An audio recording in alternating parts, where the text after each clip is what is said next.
Hello guys, हमारे channel ink for you में आपका हार्दिक स्वागत है। और आज का हमारा टॉपिक है शॉपिंग फ्रेजेस, जो एक बहुत ही शानदार और फंटास्टिक टॉपिक है बनेगा।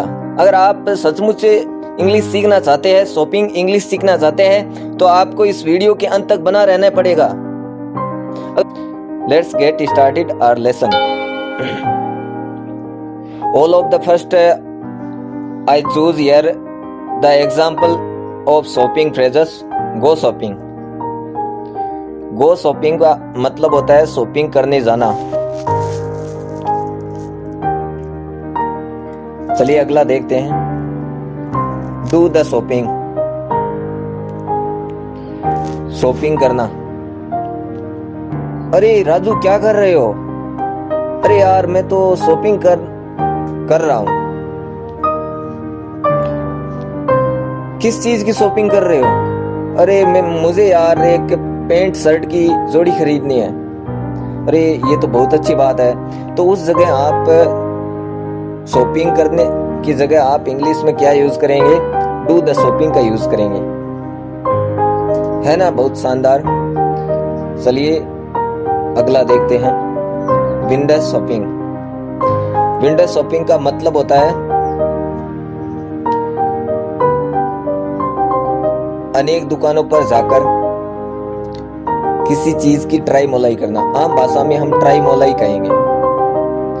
हम उस चीज को खरीदने के उद्देश्य से नहीं गए हैं, केवल उसकी जांच परख करने के लिए गए हैं, या उसके रुपये पैसे के बारे में पता करने के लिए गए हैं।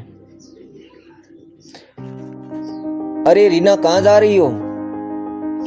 यार मैं तो आज विंडो शॉपिंग के लिए जा रही हूँ। यार ये विंडो शॉपिंग क्या होती है? विंडो शॉपिंग तो वैसे मेरा मकसद ये नहीं है कि मैं चीजों खरीद के लाऊंगी। मेरा मकसद यही है कि मुझे सिर्फ चीजों को जांचना है, वो कैसी है, उसका रुपये पैसे का पता लगाना है। तो उस जगह आप क्या यूज करेंगे? विंडो शॉपिंग का यूज करेंगे। इससे अगला देखिए। Spend money on something. किसी चीज पर रुपये व्यय करना, मनी व्यय करना। 5 किलो संतरे लिए, शॉपकीपर से खरीदे और उसके बदले आपने पैसे दिए। स्पेंड मनी ऑन समथिंग हो गया, उसके लिए रुपये खर्च किया आपने। चलिए अगला देखते हैं। Waste money on something. किसी चीज के लिए रुपये बर्बाद करना, धन बर्बाद करना। वो चीज हमारे लायक है ही नहीं, फिर भी हम उसे खरीद रहे हैं और उस पर मनी को वेस्ट कर रहे हैं। वो है तो 100 की, लेकिन हम उसके 200 खर्च कर रहे हैं, वो वेस्ट है। चलिए अगला देखते हैं। तो फ्रेंड्स आ रहा है ना समझ में?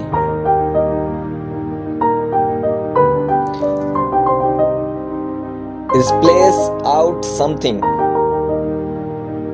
इसका मतलब है पैसों की बर्बादी करना। हमें किसी चीज की आवश्यकता तो है ही नहीं, हमारे पास वो चीजें पहले से काफी है, लेकिन फिर भी हम उसे खरीद रहे हैं। अंधाधुंध में हम खरीद रहे हैं। हमें चाहिए तो 5, हम खरीद रहे हैं 10। तो उस जगह हम स्प्लेश आउट समथिंग फ्रेज का यूज करेंगे।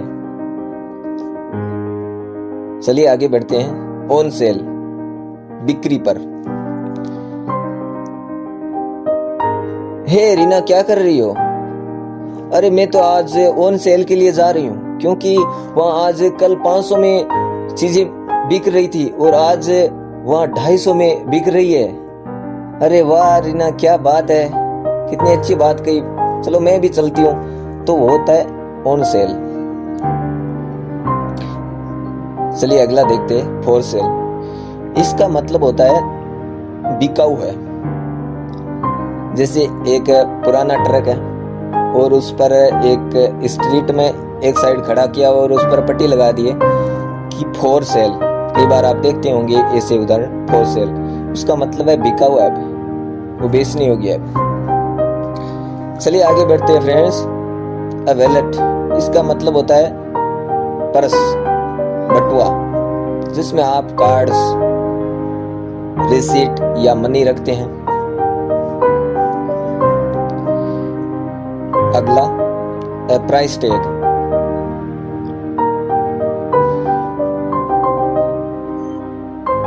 अरे सुमन, क्या कर रही हो? अरे यार, मैं तो इस पेंट का प्राइस टैग देख रही हूँ। अरे ये प्राइस टैग क्या होता है? प्राइस टैग ये जो कागज का टुकड़ा है, ये छल्लेनुमा लटक रहा है ना, ये प्राइस टैग है। इसका मतलब यही है कि उस कागज के टुकड़े पर वो जो लटका हुआ होता है उस पर मूल्य लिखा होता है, रेट या साइज लिखी होती है, उसे ही प्राइस टैग कहते हैं, है ना। प्रैक्टिकली रटना है ही नहीं। चलिए आगे बढ़ते हैं। बार्गेन, इसका मतलब होता है सस्ता सौदा। अरे रमन, कहाँ जा रहे हो? चाचा जी, आज मैं बार्गेन के लिए जा रहा हूँ। अरे ये यार, बार्गेन क्या होता है? मुझे नहीं समझ में आता, मैं तो साधारण आदमी हूँ। अरे चाचा जी, इसका मतलब होता है सस्ता सौदा। कल हमारे सुपरमार्केट में ये चीज 1000 में मिल रही थी, आज ये 700 में मिल रही है। अरे वाह भतीजे, क्या बात है, तूने तो कमाल कर दिया, क्या बात सुनाई है। चलो मैं ही चलता हूँ। वो होता है बार्गेन। तो हमें समझना जरूरी है हर चीज को। इससे अगला देखते हैं, शॉपहॉलिक। इसका मतलब होता है एक ऐसा आदमी जिसको ये आदत लगी हुई है कि वो हर कहीं भी जाता है, किसी भी जगह जाता है, किसी भी शॉप पर जाता है, वो चीजें खरीद लेता है। उसे आवश्यकता भी नहीं है उन चीजों का, सिर्फ उसे आनंद ही लेना है, खरीदना खरीदना खरीदना, बस उसको लत लग जाती है, वो व्यसन में पड़ जाता है। ऐसे व्यक्ति को हम शॉपहॉलिक कहते हैं, उसे उन्माद चढ़ जाता है। इससे अगला देखते हैं फ्रेंड्स, ट्राई समथिंग ऑन। इसका मतलब होता है पहनकर जांच करना कि ये ड्रेस फिट है या नहीं है। चलिए अगला देखते हैं, फिटिंग रूम। फिटिंग रूम, जहां आप कपड़े खरीदते हैं उसी शॉप में एक फिटिंग रूम होता है। वो जो कपड़े हम पर जचते हैं या नहीं जचते हैं उसे पहनने के लिए चेक करने की जगह होती है, वो फिटिंग रूम होती है। चलिए अगला देखते हैं, टेक समथिंग बैक।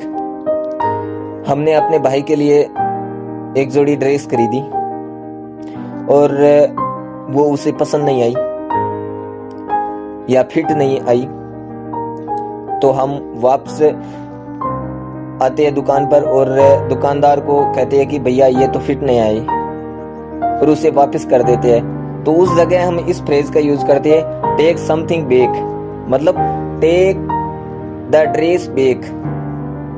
आ रहा है ना समझ में? चलिए अगला देखते हैं, गेट ए रिफंड। इसका मतलब है हम ड्रेस तो ले गए लेकिन वो हमें पसंद नहीं आई, हम पर जचती नहीं है, पर हम वापस इसके पैसे चाहते हैं, रिफंड चाहते हैं, तो उसे ही गेट ए रिफंड, तो वो शॉपकीपर हमें रिफंड दे देता है। Next, in case. हमने 1 दर्जन कॉपी खरीदी है, कापियां खरीदी है और उन कापियों की हमें पेमेंट करना है, तो हम केस, हम हाथों केस, इन केस का मतलब होता है हाथों हाथ पेमेंट कर देना, रुपये दे देना। चलिए लास्ट वन देखते हैं, बाय कार्ड। बाय कार्ड, इसका मतलब होता है कार्ड के द्वारा चुकता करना, लेकिन हाथों हाथ नहीं। एटीएम कार्ड, ठीक है, डेबिट कार्ड, ये कार्ड्स होते हैं इनके द्वारा। तो आपने यहाँ फर्क भी देख लिया होगा, केस के आगे तो इन प्रीपोजिशन का यूज होता है और कार्ड के आगे बाय प्रीपोजिशन का यूज होता है। तो फ्रेंड्स, मुझे पूर्णतः आशा है कि आप सभी को ये टॉपिक बहुत ही शानदार लगा हुआ होगा और बहुत ही रोचक लगा हुआ होगा। Thanks for watching my video.